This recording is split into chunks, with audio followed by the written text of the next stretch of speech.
Breaking news just coming in. Jordan's King Abdullah will be flying a sortie tonight to strike ISIS targets. The king will be himself co-piloting a Jordan Air Force bomber in tonight's airstrikes. This comes after Jordan vowed that there would be an earth-shaking response to the gruesome killing of its pilot by the ISIS militant group.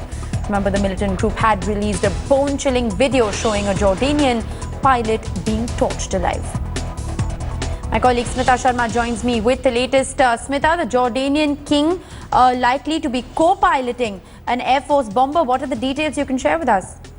Well, this will be quite an unprecedented move, really. And anyways, King Abdullah II, the Jordanian king, makes for a very unlikely monarch because he's a secular, as far as mindset is concerned. He's a trained pilot himself, and he was in the U.S., in fact, negotiating for increased U.S. aid for Jordan's fight against terrorism, because Jordan has been a crucial ally of the United States, remember, when, of course, its first lieutenant was killed in that horrific manner, burned alive by the IS, and the video and images purported on Twitter, which we also later on realized that he had been killed actually a month in advance. So what we do know is that the king himself personally will be leading one of these airstrikes over Syria, and thus in a way directly, getting completely embedded in this US and the West war against the ISIS. The four Arab states are a part of it, but UAE seems to be suspending its activities for now. Also, Smita, the King of Jordan had in fact cut short his tour of the US after a meeting with US President Barack Obama soon after he learned of the pilot's death.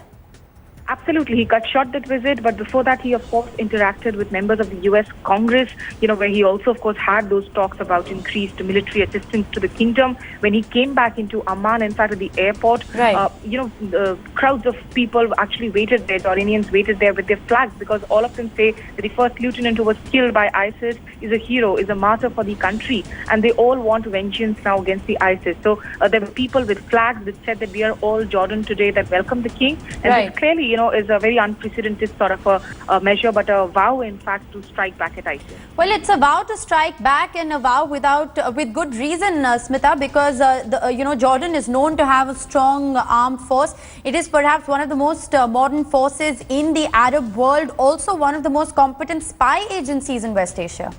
Completely, and Jordan has been a part of this United States-led military alliance. It has in fact been bombing the Islamic State targets in Syria, especially in the areas like Raqqa, the areas which have been, of course, under the ISIS control over the last 5 months. And in fact, there are 4 Arab states that were really a part of this coalition. There's Saudi Arab, there is Qatar, and there is UAE. But UAE, of course, when the Jordanian pilot, in fact, that video came online, they suspended their operations because they are demanding that the US needs to really improve upon its rescue and relief missions as far as hostages are concerned in Iraq. So Jordan here, of course, the king himself taking the lead in sending out that message to his people that even one Jordanian pilot killed by the ISIS matters to the entire nation.